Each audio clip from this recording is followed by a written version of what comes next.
moi, en tout cas, personnellement, cette année 2025, ça a été une année charnière dans ma vie en règle générale. Une année assez technique, assez compliquée, mais une année extrêmement importante parce que je considère que c'est une année de transition. Cette année, en l'occurrence 2025, nous sommes dans l'année du 9. En gros, 2 plus 2 plus 5 est égal 9. Et en 2026, nous passerons du coup, vu que c'est la fin d'un cycle, vu qu'il n'y a pas de chiffre au-dessus de 9. Donc 2 plus 2 plus 6 est égal 10. Donc c'est l'année du 1, c'est un recommencement, c'est un nouveau cycle. 2025, ça a été une année assez compliquée, on va pas se mentir dans ma vie. Mais, année charnière, année très importante pour ma construction en tant que personne, pour ma construction en tant qu'homme.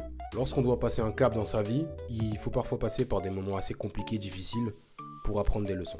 Quoi qu'il arrive, on est censé passer par une forme d'inconfort. Il y a des passages qu'on n'est pas spécialement prêt à passer, parce que justement, nous ne sommes pas encore la bonne personne pour atteindre ce niveau-là. Les épreuves que j'ai passées cette année n'ont jamais été aussi compliquées, mais si je les avais vécues auparavant, j'aurais sûrement été plus bas que terre. En l'occurrence, les épreuves des années précédentes étaient compliquées à mon échelle, mais elles étaient représentatives de ma personne. Ce que je veux dire par là, c'est que en fonction de la personne que vous êtes, vous allez recevoir des épreuves en adéquation avec cette même personne. Et que pour passer un cap, vous êtes toujours dans l'obligation d'affronter, si je puis dire, une forme d'adversité.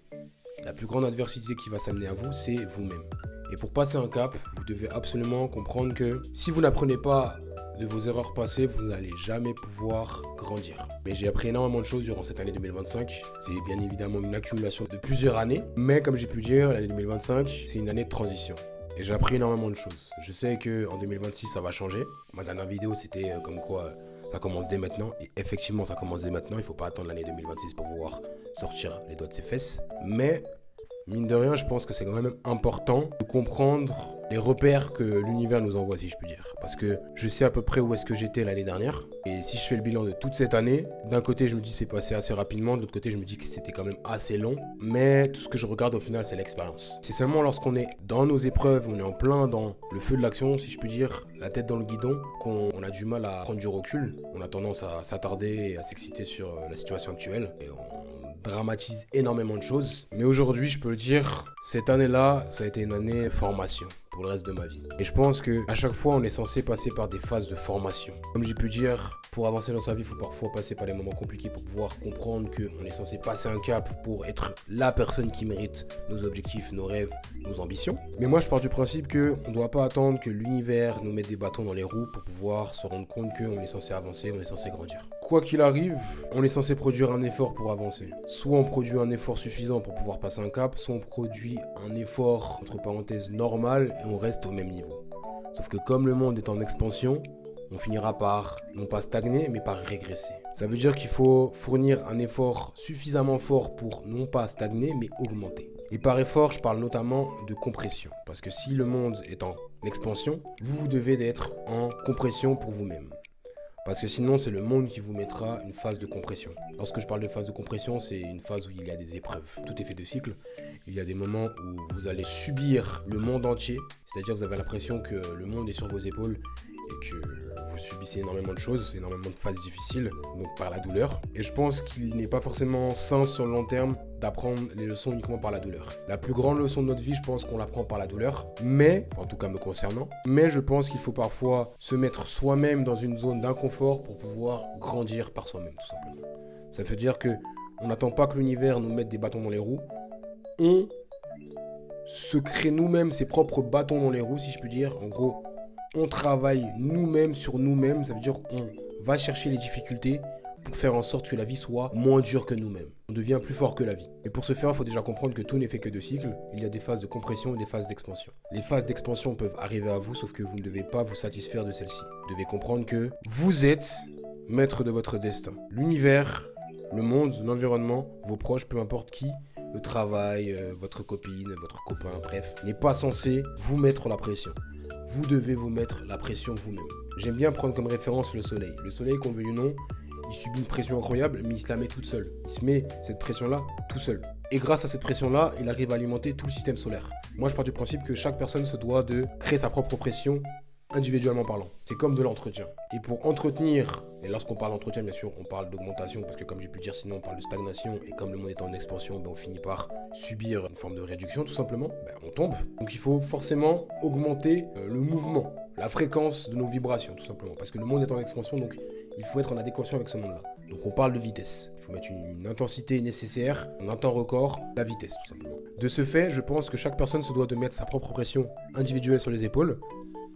Mais il faut que cette pression-là, elle soit bien sûr en adéquation avec vos objectifs. Ça veut dire que c'est une forme de pression, mais positive et nécessaire pour l'avancement de vos objectifs. Ça veut dire que vous ne ressentez pas l'effort parce que c'est quelque chose qui vous plaît. Voilà pourquoi il est important de continuer à suivre son rêve et ses objectifs, parce qu'on ne calcule pas spécialement l'effort que l'on fournit pour atteindre ce fameux objectif. Et là, dans ce cas-ci, on peut facilement mettre un effort nécessaire et une pression nécessaire pour avancer. Et lorsque le monde nous enverra son adversité, ça sera beaucoup plus simple de gérer parce qu'on aura mis cette pression-là sur nos propres épaules. Ce que je veux dire par là, c'est que dans l'école du bien-être, on prône la responsabilité individuelle, la liberté, le libre arbitre. Et qui dit responsabilité dit forcément contrepartie. Pour pouvoir être libre, pour pouvoir être riche, pour pouvoir être autosuffisant, il faut déjà prendre conscience de cette autosuffisance. Et pour ce faire, il faut comprendre qu'il y a un entretien à fournir quotidiennement, donc une forme de pression.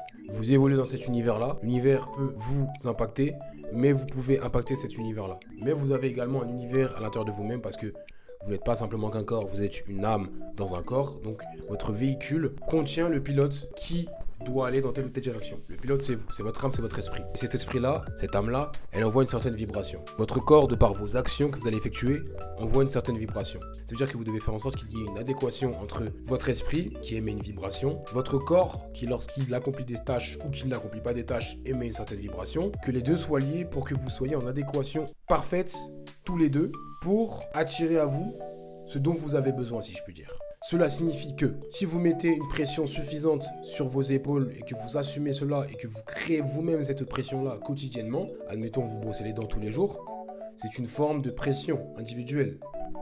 On aura tendance à parler de ça d'hygiène ou autre, mais même l'hygiène, c'est quelque chose qui doit s'entretenir. Si vous ne vous douchez pas pendant 2-3 jours d'affilée, vous allez commencer à ressentir les effets. Mais là, c'est la même chose.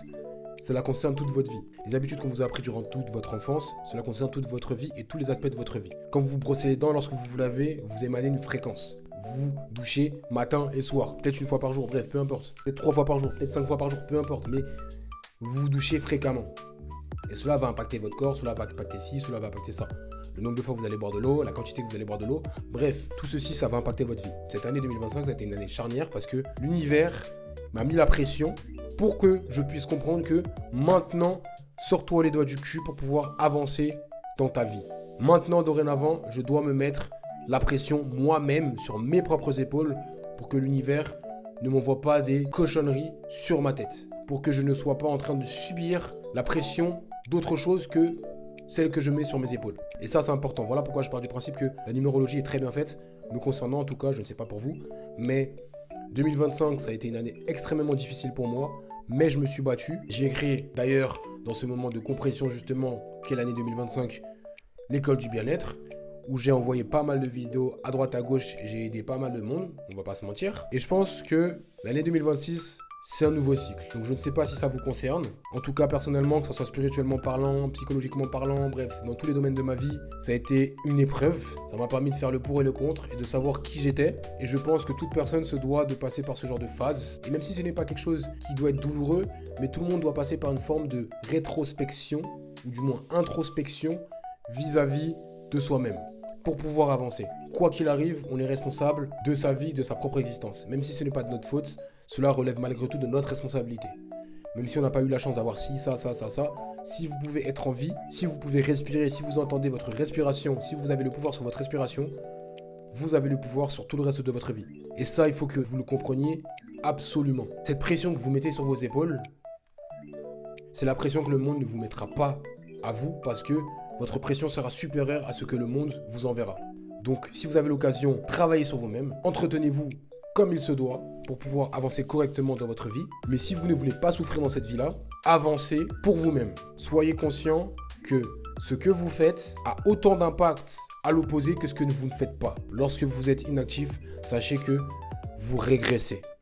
On veut progresser parce qu'on a tous des rêves, on a tous des objectifs, on a tous des envies, des intérêts. Et pour ce faire, il faut pratiquer un mouvement. Il faut fournir un effort. Vu qu'on veut évoluer, c'est quelque chose qu'on ne connaît pas. Donc forcément, c'est une forme d'inconfort. Il faut aller chercher cet inconfort-là. Faites les choses petit à petit. Faites en sorte de vous rendre des comptes à vous-même. Aujourd'hui, on est dans un monde où les adultes, les enfants, bref, tout le monde rendent des comptes à tout le monde sauf à eux-mêmes. Si on a des rêves, c'est pour se battre pour eux. Donc battez-vous pour vos rêves, battez-vous pour vous-même. Il faut que vous appreniez à vous respecter. Cette année, j'ai compris que je ne peux pas être arrogant. Parce que lorsque je suis arrogant, je ne me respecte pas. Vous avez la maîtrise de votre propre vie. Vous êtes maître de votre propre destin. Vous écrivez votre propre histoire. Donc vous devez mettre la pression sur vos propres épaules. Et ça, c'est important. L'entretien, l'entretien, l'entretien. Pression, pression, pression sur ses épaules. 2026, c'est l'année du 1. 2025, c'était l'année du 9. N'oubliez pas, pour avancer correctement en 2026, il faut préparer correctement l'année 2026. Et une préparation, ça commence avant la date échéante. Donc le 1er janvier 2026. Commencez dès maintenant à changer votre mentalité pour entamer correctement cette année. C'est maintenant que ça commence. Essayez de faire en sorte que cette fin d'année soit un changement pour votre vie pour que 2026, il puisse y avoir un changement de vie. Donc, il y a un changement. Restez connectés, c'est très important. Joyeux Noël. Oui, bien sûr, vous avez raison.